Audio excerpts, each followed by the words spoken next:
मधुबन के बाबा, मधुबन के बाबा मुरली वाले, आपका क्या कहना, आपका क्या कहना। ओम शांति। आज 25 जनवरी 2022 के साकार मधुर महावाक्य हैं। आज मीठे मीठे बाप दादा बोले, मीठे बच्चे, यह तुम्हारी वानप्रस्थ अवस्था है, इसलिए एक बाप को याद करना है, निर्वाण धाम में चलने की तैयारी करनी है। मीठे मीठे बाबा बोले, मीठे बच्चे, यह तुम्हारी वानप्रस्थ अवस्था है, इसलिए एक बाप को याद करना है, निर्वाण धाम में चलने की तैयारी करनी है।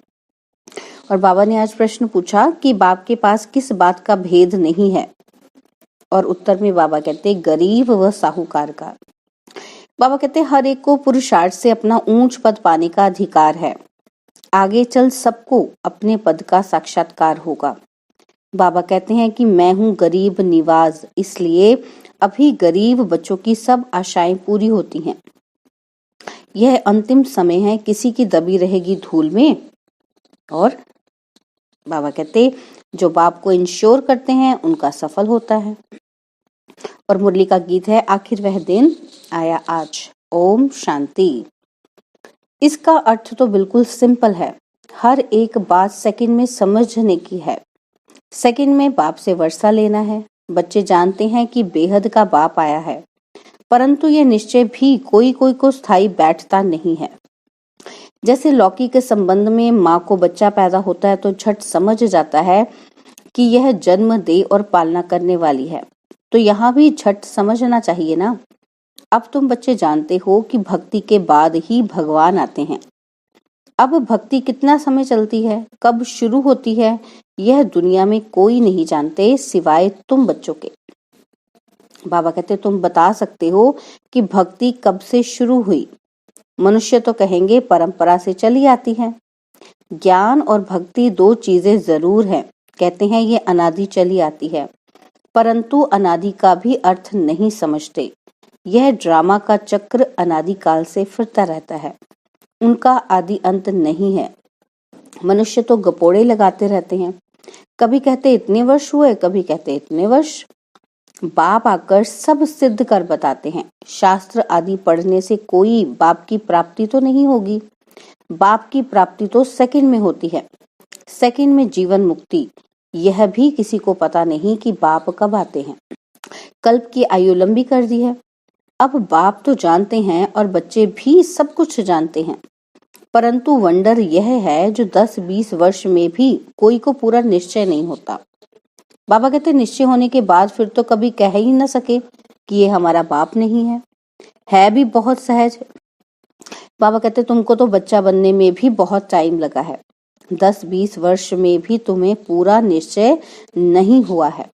अब तुम किसी को परिचय देते हो तो सेकंड में निश्चय हो जाता है। तो बाबा कहते जनक की बात भी पिछाड़ी की है, क्योंकि दिन प्रतिदिन बहुत सहज होता जाता है। ऐसी अच्छी अच्छी पॉइंट्स निकलती हैं जो झट किसी को निश्चय हो जाए। बाप कहते हैं बच्चे अशरीरी भव, यह जो अनेक देह के धर्म है उनको छोड़ो। असल तो एक धर्म था ना, एक से ही वृद्धि होगी ना। यह है ही वैरायटी मनुष्य सृष्टि झाड़। मनुष्य की बात है, वैरायटी धर्मों के झाड़ को भी जानना पड़े। धर्मों की कॉन्फ्रेंस होती है, परंतु उन्हों को पता ही नहीं कि पहले पहले पूज्य धर्म कौन सा है। बाबा कहते बुद्धि में आना चाहिए। भारत प्राचीन धर्म वाला है तो जरूर प्राचीन धर्म परमपिता परमात्मा ने ही रचा होगा। भारत में ही गाया जाता है शिव जयंती।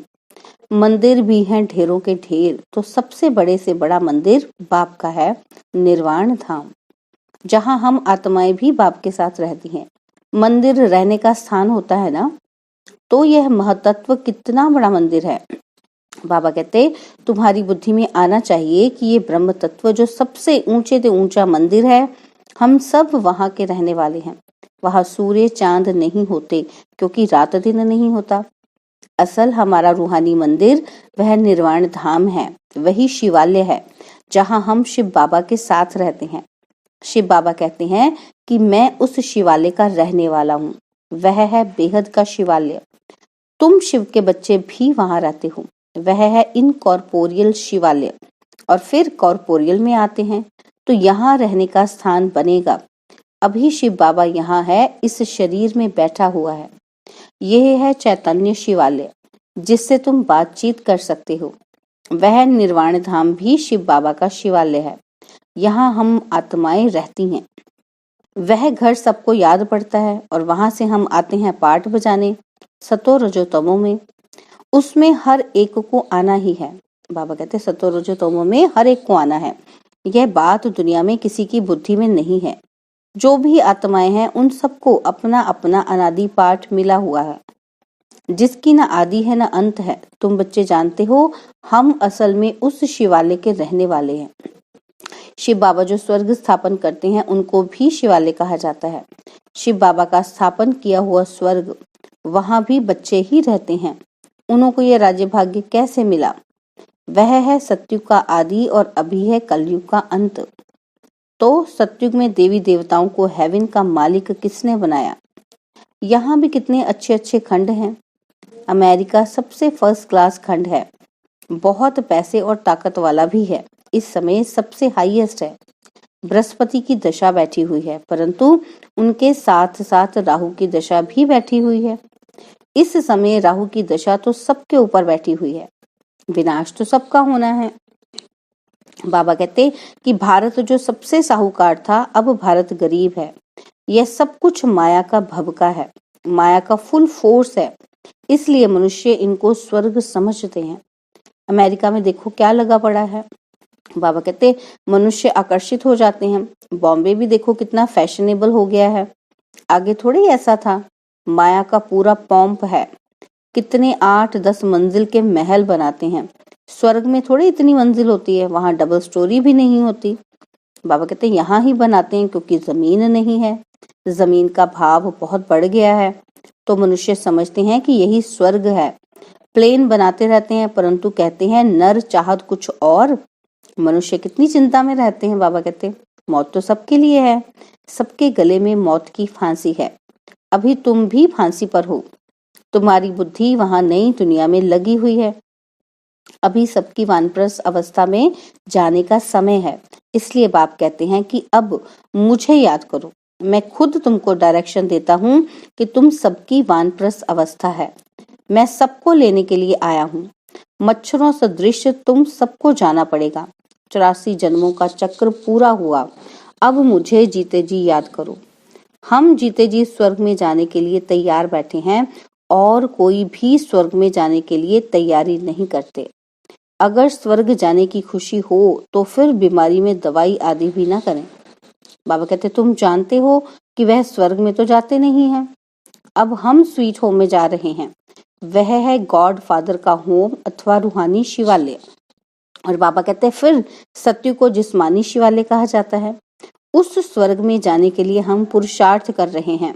बाबा ने समझाया है कि ब्रह्मा का दिन और ब्रह्मा की रात मशहूर है।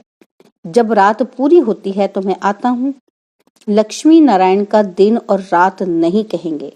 भल है वही, परंतु ब्रह्मा को दिन और रात का ज्ञान है। वहां लक्ष्मी नारायण को यह ज्ञान नहीं, इसलिए ब्रह्मा और ब्राह्मणियां समझते हैं कि शिव की रात्रि कब होती है। दुनिया तो इन बातों को नहीं जानती। शिव है निराकार, वह कैसे आए यह भी पूछना पड़े ना। शिव जयंती पर तुम बहुत सर्विस कर सकते हो। बाबा कहते राजधानी स्थापन हो रही है। अभी बहुत छोटा झाड़ है और इस झाड़ को तूफान आते हैं, और झाड़ों को इतने तूफान नहीं आते। उसमें तो एक के पिछाड़ी और सब आते जाते हैं। बाबा कहते तुम्हारा नया जन्म है। माया के तूफान भी सामने खड़े हैं और किसी को तूफान का सामना नहीं करना पड़ता। यहाँ धर्म की स्थापना में माया के तूफान आते हैं। बहुत ऊंची मंजिल है। विश्व का बादशाह बनना कोई नई बात नहीं है। अनेक बार तुमने इस तूफान से पार होकर अपना राज्य भाग्य लिया है। जो जिस रीति पुरुषार्थ करता है उनका साक्षात्कार होता जाता है। जितना आगे चलेंगे तुमको साक्षात्कार होगा कि ये कौन सा पद पाएंगे। मालूम तो पड़ता है ना कि ये कैसा पुरुषार्थ करता है। गरीब अथवा साहूकार की बात नहीं है, गीत भी सुना कि आखिर वह दिन आया आज। तो बाबा कहते गरीब निवास बाबा आया है। बाबा कहते हैं मुझे कोई साहूकारों को धन नहीं देना है, वह तो है ही साहूकार, उन्हों के लिए तो स्वर्ग यहाँ है। करोड़पति हैं, आगे करोड़पति कोई मुश्किल होता था। बाबा कहते अभी तो करोड़ मनुष्यों के पास दीवारों में छिपे पड़े हैं, परंतु ये किसी के काम आने नहीं हैं। बाबा कहते पेट कोई ज्यादा नहीं खाता है, ठगी से पैसे इकट्ठे करने वालों को नींद नहीं आती होगी, पता नहीं कहाँ गवर्नमेंट छापा न मारे। बाप कहते हैं याद रखना यह अंतिम समय है, अब किसी की दबी रहेगी धूल में तो बाबा कहते सफली होगी साई जो खर्चे नाम धनी के। जो बाबा के नाम परमात्मा के नाम खर्चेगा उसका ही सफल होगा। बाबा कहते धनी तो अब स्वर्ग का मालिक बनाते हैं, अब तुम बाप के पास अपने को इंश्योर करो। बाबा कहते हैं मौत तो सामने खड़ा है, सब आशाएं तुम्हारी अब पूरी होती हैं। बाप गरीबों को उठाते हैं, साहूकार का 1000 और गरीब का 1 रुपया एक समान। बाबा कहते अक्सर करके गरीब ही आते हैं, किसी का 100 पगार, किसी का 150। बाबा कहते दुनिया में मनुष्यों के पास तो करोड़ हैं, उन्हों के लिए यह स्वर्ग है, वह कभी नहीं आएंगे, ना बाबा को दरकार है। बाबा कहेंगे तुम भल अपना मकान आदि बनाओ, सेंटर खोलो, हम पैसा क्या करेंगे। सन्यासी लोग तो बहुत फ्लैट आदि बनाते हैं, उनके पास बहुत मलकियत रहती है, ये रथ भी अनुभवी है। बाबा कहते अब मैं आया हूँ गरीबों को साहूकार बनाने, तो अब हिम्मत करो। करोड़पति जो हैं उनके पैसे कोई काम के आने वाले नहीं हैं, यहाँ पैसे आदि की कोई बात नहीं। बाप सिर्फ कहते हैं मन मना भव, खर्चे की बात नहीं। यह मकान बनाया है वह भी बड़ा सिंपल, सो भी अंत समय तुम्हारे ही रहने के लिए है। बाबा कहते तुम्हारा यादगार यहाँ खड़ा है, अभी फिर चैतन्य में स्थापना कर रहे हो, फिर यह जड़ यादगार खलास हो जाएंगे। तुमको यह लिखना चाहिए कि आबू में आकर जिसने ये मंदिर नहीं देखा और उन्हों के ऑक्यूपेशन को नहीं जाना तो कुछ नहीं देखा। तुम कहेंगे हम वही चैतन्य में अब बैठे हैं, इन जड़ चित्रों का राज समझा सकते हैं। कहेंगे यह हम हैं, हमारा जड़ यादगार बना हुआ है, वंडरफुल मंदिर यह है। वंडर है ना, मम्मा बाबा और बच्चे यहाँ चैतन्य में बैठे हैं, वहाँ जड़ चित्र खड़े हैं। मुख्य है ये शिव, ब्रह्मा, जगदम्बा और लक्ष्मी नारायण। कितना अच्छी रीति समझाते हैं, फिर भी बाप का बन और बाप को फारकती दे देते हैं। यह भी कोई नई बात नहीं, बाप का बन फिर भगंती हो जाते हैं। भगंतियों का भी हम चित्र रख सकते हैं। बाबा कहते अगर पक्का निश्चय है तो अपना राजाई का चित्र बना लो और स्मृति रहेगी कि हम भविष्य में डबल सिर ताज स्वर्ग के मालिक बनेंगे। अगर बाप को छोड़ दिया तो ताज गिर पड़ेगा। यह बड़ी वंडरफुल बात समझने की है। बाप को याद करो, उनसे ही वर्षा मिलता है, उसको ही सेकंड में जीवन मुक्ति कहा जाता है। भविष्य के लिए बाबा तुमको लायक बना रहे हैं। मनुष्य दान पुण्य करते हैं तो दूसरे जन्म के लिए, वह है अल्पकाल की प्राप्ति। बाबा कहते तुम्हारी तो इस पढ़ाई से भविष्य 21 जन्मों के लिए प्रारब्ध बनती है। कोई इस माता पिता की आज्ञा पर पूरा चले तो एकदम तर जाए, माता पिता भी खुश होंगे। अमल में नहीं लाते हो तो पद भी कम हो जाता है। शिव बाबा कहते हैं कि मैं निष्कामी हूँ, अभोक्ता हूँ, मैं यह टोली आदि कुछ भी नहीं खाता हूँ। बाबा कहते विश्व की बादशाही भी तुम्हारे लिए है, ये खान पान भी तुम्हारे लिए है। मैं तो सर्वेंट हूँ, मेरे आने का टाइम भी मुकर्रर है। कल्प कल्प अपने बच्चों को राज्य भाग्य देकर मैं निर्वाण धाम में बैठ जाता हूँ। बाप को शल कोई न भूले। बाप तो तुमको स्वर्ग की बादशाही देने आए हैं, तो तुम भी उनको भूल जाते हो।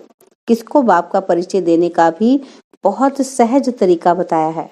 पूछो परमपिता परमात्मा से आपका क्या संबंध है, प्रजापिता ब्रह्मा से आपका क्या संबंध है। दोनों बाप हैं, वह निराकार और यह साकार। बाप को सर्वव्यापी कहने से वर्षा कैसे मिलेगा। बाबा कहते श्रीमत भगवान की मिलती है, श्रीमत से ही तुम श्रेष्ठ ते श्रेष्ठ बनते हो। अच्छा, मीठे मीठे सिकिलदे बच्चों प्रति माता पिता बाप दादा का याद प्यार और गुड मॉर्निंग। रूहानी बाप की रूहानी बच्चों को नमस्ते। हम रूहानी बच्चों की रूहानी बाप दादाजी को दिलवाजान सिकवा प्रेम से नमस्ते। ओम शांति। प्यारे बाबा, मीठे बाबा, मेरे बाबा, शुक्रिया बाबा, शुक्रिया बाबा, शुक्रिया बाबा। धारणा के लिए मुख्य सार है। पहला पॉइंट है कि माया के तूफानों को पार करते हुए बाप से पूरा पूरा वर्षा लेना है, माता पिता की आज्ञाओं को अमल में लाना है। और सेकंड पॉइंट है, पुरानी दुनिया को भूल नई दुनिया को याद करना है। मौत के पहले बाप के पास स्वयं को इंश्योर कर देना है। और बाबा ने वरदान दिया, बालक सो मालिक की सीढ़ी चढ़ने और उतरने वाले बेफिक्र डबल लाइट भव। बालक सो मालिक की सीढ़ी चढ़ने और उतरने वाले बेफिक्र डबल लाइट भव। सदा यह स्मृति रहे कि मालिक के साथ बालक भी हैं और बालक के साथ मालिक भी हैं। बालक बनने से सदा बेफिक्र डबल लाइट रहेंगे और मालिक अनुभव करने से मालिकपन का रूहानी नशा रहेगा। राय देने के समय मालिक और जब मेजॉरिटी फाइनल करते हैं तो उस समय बालक। यह बालक और मालिक बनने की भी एक सीढ़ी है। यह सीढ़ी कभी चढ़ो कभी उतरो, कभी बालक बन जाओ और कभी मालिक बन जाओ, तो किसी भी प्रकार का बोझ नहीं रहेगा।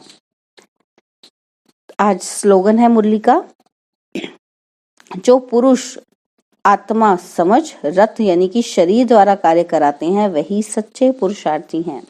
जो पुरुष समझ रथ द्वारा कार्य कराते हैं वही सच्चे पुरुषार्थी हैं। ओम शांति। आज लवलीन स्थिति का अनुभव करने के लिए बाबा ने कहा कि सेवा व स्वयं की चढ़ती कला में सफलता का मुख्य आधार है एक बाप से अटूट प्यार। बाप के सिवाय और कुछ दिखाई न दे। संकल्प में भी बाबा, बोल में भी बाबा, कर्म में भी बाप का साथ। ऐसी लवलीन स्थिति में रह एक शब्द भी बोलेंगे तो वह स्नेह के बोल दूसरी आत्मा को भी स्नेह में बांध देंगे। ऐसी लवलीन आत्मा का एक बाबा शब्द ही जादू मंत्र का काम करेगा। ओम शांति। और अब यह एक बहुत अच्छी वीडियो भी जरूर देखें।